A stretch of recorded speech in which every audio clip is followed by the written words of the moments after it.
요르단은 3-4-3을 기반으로 공격 시에는 레프트백이 올라서며 비대칭적인 4-3-3, 라이트백이 좁히고 10번이 벌리며 인버티드한 4-3-3 내지는 2-3-5, 라이트백이 높게 전진하고 10번이 중원으로 좁히는 3-1-6 등 경기 중 유기적으로 변하는 공격 대형과 수비 시에는 클래식한 5-4-1 등 대회 내내 일정한 대형을 활용하고. 안녕하세요, 엘미아FC입니다. 오늘은 클린스만호의 아시안컵 4강 요르단전을 얘기해보겠습니다. 3-4-3 포메이션을 들고 나온 요르단은 공격실 레프트백 2번 선수가 높게 올라서며 4-3-3에 가까운 비대칭적인 포백 대형을 형성합니다. 좌측면에서는 의도적으로 과부하를 걸어 수적 우위를 활용해 상대 진영으로 진입하고, 우측면에서는 에이스 10번 알타마리의 아이솔레이션 및 라이트백 23번의 공격 가담을 통해 공격을 풀어나가는 구조를 갖췄습니다. 그리고 이날 요르단 전술의 키워드는 압박이었습니다. 한국이 아시안컵 내내 상대의 전방 압박을 풀어내지 못하는 모습을 보였기 때문에 요르단은 그 점을 공략하며 한국의 후방 빌드업 때부터 강하게 전방 압박을 걸어 한국을 괴롭혔습니다. 보다 높은 위치에서 한국의 공격이 시작된다면 미드 블록을 형성하여 무리하게 압박하지 않으며 중원을 틀어막은 뒤 사이드로 볼을 유도하여 사이드에서 압박을 통해 한국을 밀어내며 롱볼과 한국의 미스를 유도했습니다. 또한 이번에는 요르단이 후방에서부터 빌드업을 시작할 때 한국이 전방 압박을 가한다면 롱볼로 한 번에 붙인 뒤 세컨볼 병합에 들어가고, 볼 소유권을 잃는다 해도 한국의 진영에서 강하게 제압박을 가했으며, 한국은 요르단의 강한 압박을 이겨내지 못하고 롱볼로 소유권을 잃거나 압박에 볼이 끊기며 볼 소유를 잃거나 압박으로 인해 미스가 잦아지며 상대에게 결정적인 찬스를 내주는 일이 반복되면서 김민재가 없는 한국의 수비 라인은 경기 내내 상대의 압박과 개인 기술에 크게 흔들렸습니다. 요르단이 전방에서부터 강한 압박을 걸면서 볼을 탈취하여 공격을 전개하고, 공격이 끊어지며 볼 소유가 한국에게 넘어갈 때 재차 압박을 가하며 또다시 전방에서 볼을 끊어내고 중거리 슛으로 코너킥까지 얻어냅니다. 그렇다면 이번에는 한국이 들고 나온 전술을 살펴보겠습니다. 우선 평소와 달리 4-3-3 대형으로 미드필더를 2명이 아닌 3명으로 늘리고, 수비 시 무조건적인 전방 압박이 아닌 미드블록을 형성하여 대회 내내 지속적으로 이어진 공수 간격이 벌어져 중원의 넓은 공간을 노출하는 문제를 줄이려는 모습이었고, 또한 지속적으로 사이 패스를 내주던 2차전과 달리 중원을 먼저 틀어막고 최대한 사이드로 볼을 유도했고, 사이드로 볼이 빠지면 전방 압박을 가하며 상대 롱볼을 유도했습니다. 평소보다 수비적인 스탠스를 취하긴 했으나 대회 막판에 들어서야 수비 구조와 밸런스에 신경을 쓴 모습이었고, 반면 공격 구조에서는 계속해서 아쉬운 모습을 이어갔습니다. 전반전 한국은 공격 시 좌우 풀백을 높게 올리고 윙어를 안으로 좁히면서 2-3-5에 가까운 대형을 형성했는데요. 빌드업 시 지속적으로 상대 뒷공간으로 롱볼을 보내며 2차전 경기 초반 이 패턴을 통해 요르단의 수비가 흔들리며 PK를 헌납한 부분을 공략한 듯하나, 이러한 패턴은 역시 확률이 떨어지며 여러 차례 상대에게 볼 소유를 헌납하며 안정적인 경기 템포를 가져오기 어려웠고, 또 이날 굉장히 많은 패스 미스가 나왔는데 2연속 120분 연장전 경기로 인한 체력 및 컨디션 저하, 요르단의 강한 압박이 이유가 될 수 있겠지만, 빌드업 때부터 풀백들이 너무 높게 전진해 있다 보니 중앙에서 패스 선택지가 줄어드는 문제가 발생하면서 지속적으로 센터백과 미드필드 라인에서 미스가 이어지는 대형과 구조의 문제, 풀백이 올라서는 타이밍을 세부적으로 세팅하지 못한 체계의 문제 역시 패스 미스가 평소보다 너무 많이 나온 큰 이유가 될 수 있겠으며, 이로 인해 지속적으로 상대에게 위험한 찬스를 헌납하며 경기력이 흔들렸습니다.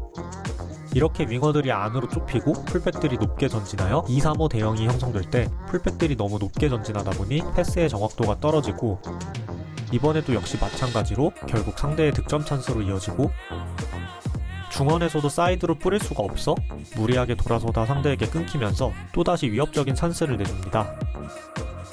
후반전에는 평소처럼 윙어를 넓히고 풀백을 좁히는 모습이지만, 어느 시점부터 이강인 선수가 중원으로 들어오고, 그때 풀백이든 미드필더든 누군가가 벌려서며 사이드 넓은 공간을 점유하고 있어야 하는데, 이러한 체계가 부족하다 보니 우측면 공간에 아무도 없는 장면이 지속적으로 연출되고, 결국 실점 장면에서도 중원에서 박용우 선수가 볼을 연결받을 때 역시 사이드로 연결할 선택지가 없는 상황이 돼버리고 결국 상대의 압박에 당하며 치명적인 패스 미스를 저지르게 됩니다. 이날 나온 잦은 패스 미스에는 선수 개개인의 실수도 분명히 존재했지만, 실수의 과정에서 체계의 부족함이 분명 존재했고, 때문에 이날 나온 잦은 패스 미스를 선수 개개인의 탓으로만 돌리는 것은 무리가 있다고 봅니다. 공격 시에는 사이드를 통해 요르단의 5백을 공략하지만, 좌측면에서 기회가 많았던 전반전 평소처럼 황희찬 선수가 와이드하게 벌리고 서령우 선수가 좁게 섰으면 황희찬 선수가 더 효과적으로 사이드를 흔들고 서령우 선수는 조금 더 알타마리의 역습을 대비할 수 있지 않았을까 생각이 들고, 후반전에는 다시 평소처럼 돌아왔지만 시간이 지날수록 어딘가 불편한 모습을 보이던 황희찬 선수는 결국 정우영 선수와 교체됩니다.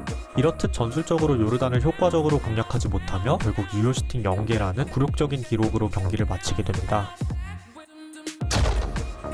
요르단은 강한 압박으로 한국의 약점을 잘 공략했고 한국은 요르단의 수비를 공략하지 못했지만 이 외에도 한국과 요르단은 기본적으로 전술적 견고함에서 큰 차이를 보였습니다. 요르단은 3-4-3을 기반으로 공격 시에는 레프트백이 올라서며 비대칭적인 4-3-3, 라이트백이 좁히고 10번이 벌리며 인버티드한 4-3-3 내지는 2-3-5, 라이트백이 높게 전진하고 10번이 중원으로 좁히는 3-1-6 등 경기 중 유기적으로 변하는 공격 대형과 수비 시에는 클래식한 5-4-1 등 대회 내내 일정한 대형을 활용하고 그 속에서도 좌측에서 윙백이 올라서면 윙어가 중원에 가담하며 2대1 수적 우위를 걸고 우측에서 10번에게 볼이 오픈되면 23번의 적극적인 오버래핑 혹은 언더래핑, 10번이 안으로 몰고 들어가면 11번의 대각선 침투,